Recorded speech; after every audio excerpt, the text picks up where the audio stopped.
Usapan naman tayong pagmamahal sa bayan. Gaano mo ba kamahal ang sarili mong probinsya? So dahil ako ngayon nagsasalita, syempre, ikikwento ko yung sarili kong kwento kung gaano ko ba kamahal ang Masbate. Sa pagmamahal ko sa Masbate, lalo na sa isla ng Bugtong, naging kahiligan kong lumaban ng pageant, bit-bit ang lugar kong sinilangan.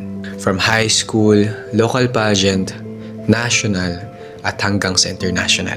Sa mga OG followers ko dyan, alam nyo na kung ano yung mga nabanggit ko. And actually guys, dahil sa pagmamahal ko sa Masbate, mas naging powerful ang motivation ko na tuparin ang dreams ko. Gusto kong maipakilala at makilala gamit kung saan ako sinilang. Dahil alam ko sa pamamagitan nito na kung kaya kong tuparin yung mga pangarap ko bilang isang simpleng island boy, malamang kaya ring tuparin ng mga kabataan sa isla ang kani-kanilang pangarap.